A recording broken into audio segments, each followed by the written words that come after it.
मेरा नाम ज़ुफ़शा सलीम है और मेरा ताल्लुक सियालकोट से है। मेरी उम्र अब 30 साल है। आज अपने शौहर के मोबाइल में अपनी 8 साल पुरानी तस्वीर देखकर मैं ठिठक गई और मुझे वो वाक़या याद आया जिसने मेरी ज़िंदगी बदल कर रख दी और मुझे इस दुनिया की नज़रों में बेगुनाह होते हुए भी गुनहगार बना दिया।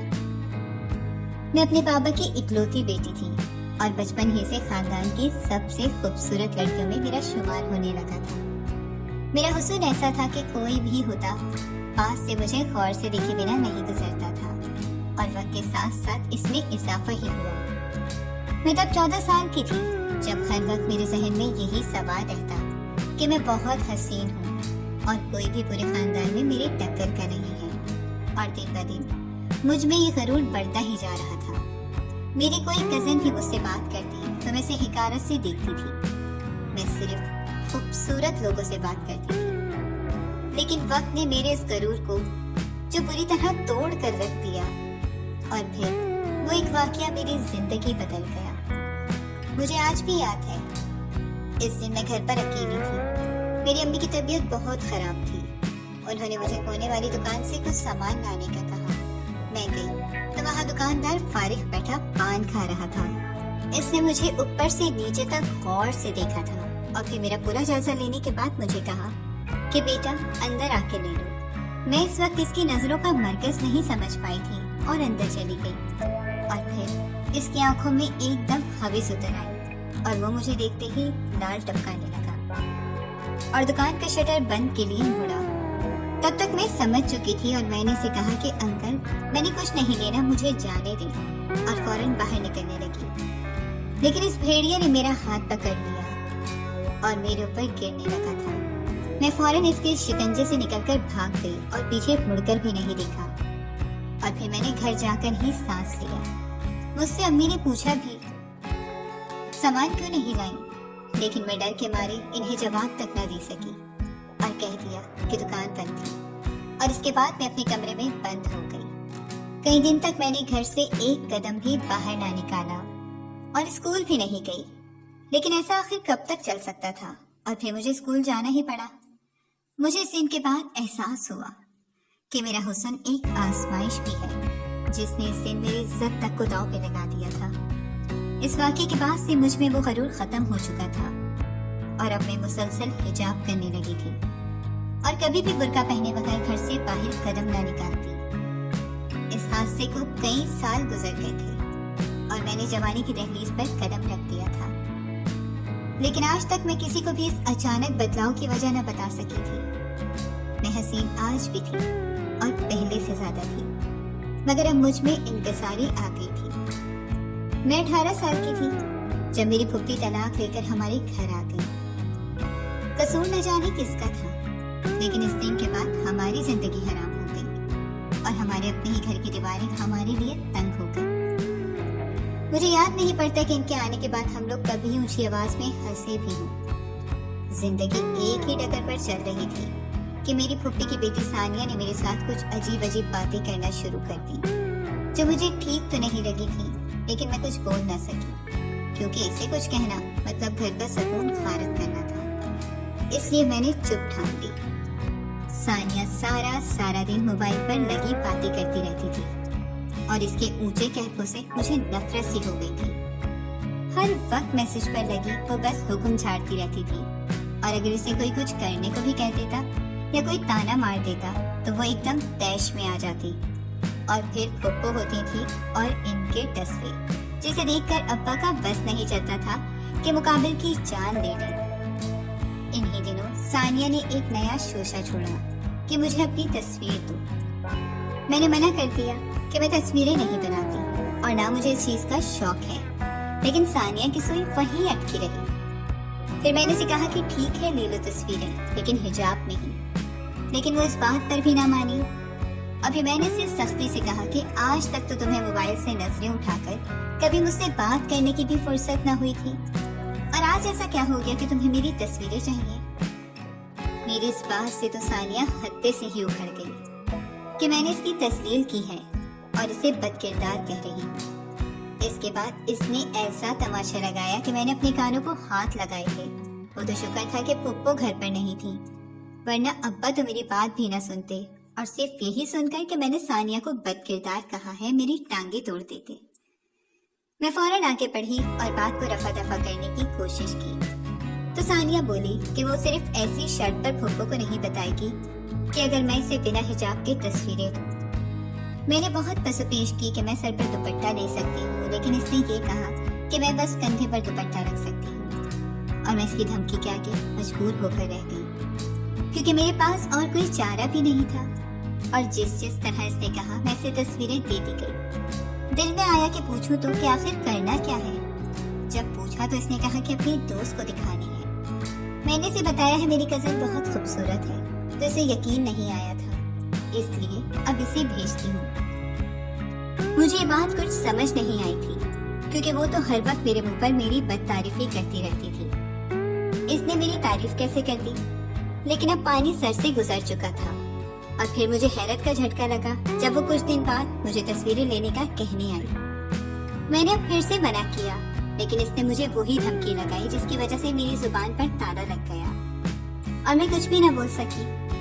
میں نے ثانیہ سے کہا کہ اب میں دوبارہ تمہیں ایک بھی تصویر لینے نہیں دوں گی، جس پر وہ طنزیہ انداز میں مسکرا کر چلی گئی، جیسے وہ جانتی ہو کہ اس وقت بال اس کی کورٹ میں تھا، جو وہ چاہتی وہ ہو جاتا۔ پھر اس طرح کچھ دن مزید گزرے تھے اور میں نے ابا سے کہا کہ مجھے قرآن کورس کرنا ہے، اور پھر انہوں نے مجھے اجازت دے دی۔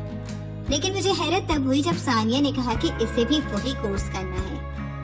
میں نے ثانیہ کو آج تک نماز پڑھتے بھی نہیں دیکھا تھا، اس لیے اس کا قرآن کورس کا ایسی ضد کر کے کہنا مجھے ٹھٹک رہا تھا۔ اور پھر ابو نے ہم دونوں کو کہا کہ تم لوگ ساتھ ساتھ آؤ گے۔ میرے لیے تو سب سے بڑا مسئلہ ہی یہی تھا، کیونکہ میں اسے جانتی تھی، وہ سارا راستہ اونچی اونچی کہکا لگاتی آتی تھی، جس سے ارد گرد والے ہمیں گھورتے تھے اور ہمارے بارے میں غلط تاثر جاتا تھا۔ برقع پہن تو لیتی تھی، لیکن صاف لگتا تھا جیسے جان چھڑا رہی۔ اس کی وجہ سے قرآن کلاس میں بھی بدنام ہو رہی تھی، کیونکہ وہ ہر کسی کو خود ہی بتاتی پھر رہی تھی کہ وہ میری کزن ہے۔ اور ثانیہ کی حرکتیں دیکھ کر بہت سے لوگ مجھ سے بھی ٹھیک سے بات نہیں کرتے تھے، اور اب میرا دل بھی بھرنے لگا تھا۔ جس کورس کے لیے میں نے اتنا انتظار کیا تھا وہ ثانیہ اپنی حرکتوں کی وجہ سے برباد کر رہی تھی۔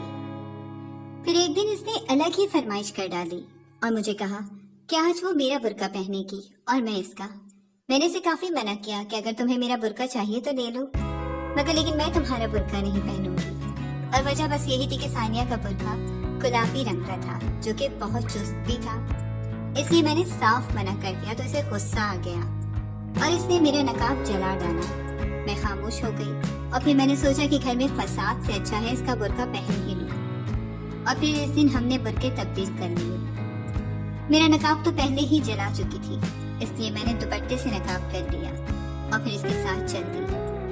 آج ثانیہ مقرر وقت سے تقریباً پونا گھنٹہ پہلے تیار تھی۔ میں نے حیرت سے اس کی وجہ پوچھی تو کہنے لگی آج میں نے وہاں جا کے پڑھنا ہے، اس لیے ہم جلدی جائیں گے۔ میں بھی چاروں ناچار اس کے ساتھ چل پڑی، لیکن دل ہی دل میں اس کی اس کایا پلٹ جانے پر حیران تھی، کیونکہ میں اچھے سے جانتی تھی کہ ثانیہ کا دھیان کتنا پڑھائی پر ہے۔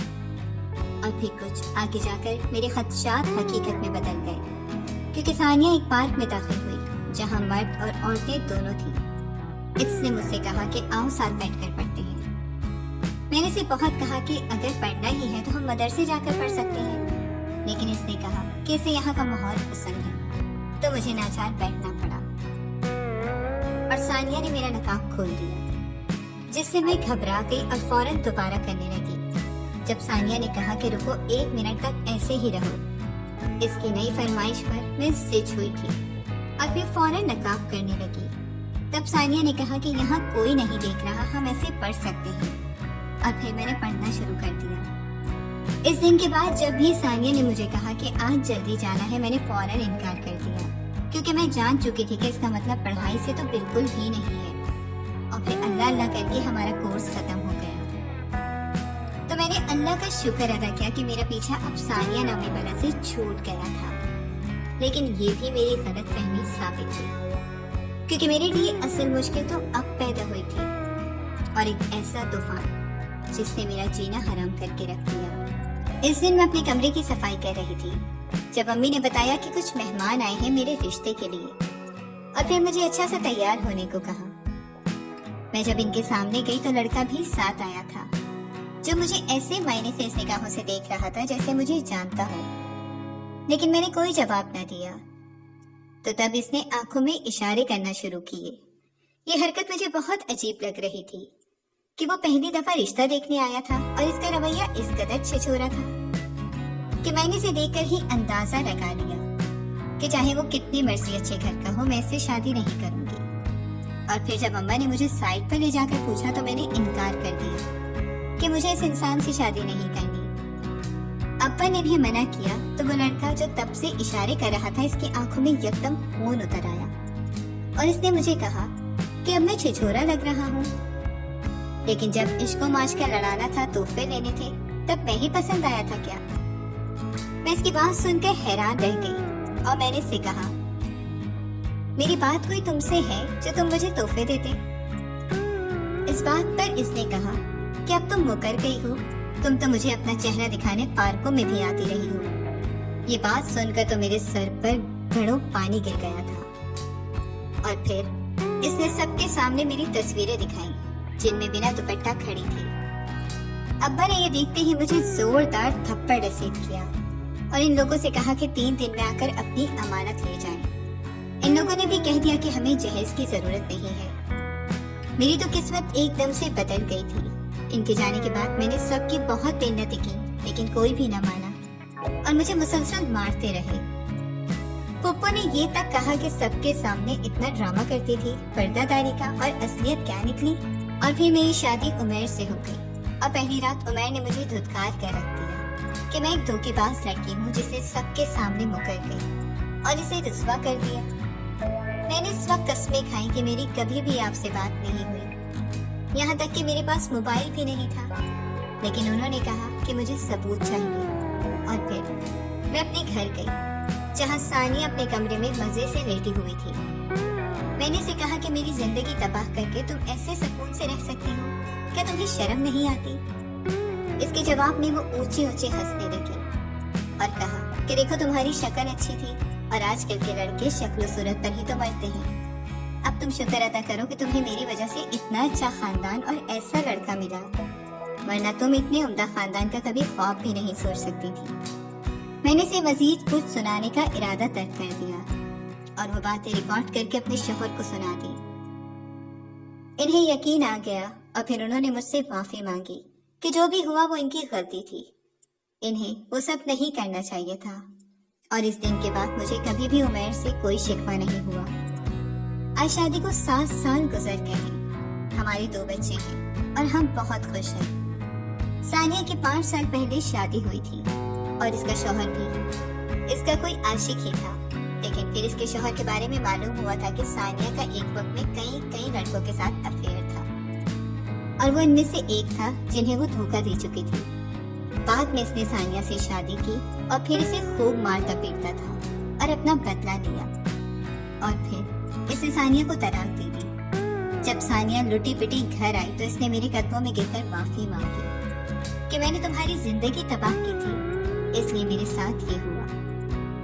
मैंने इसे माफ कर दिया क्योंकि मैं आज अपने घर में शौहर के साथ खुशी से उम्र गुजार रही हूँ।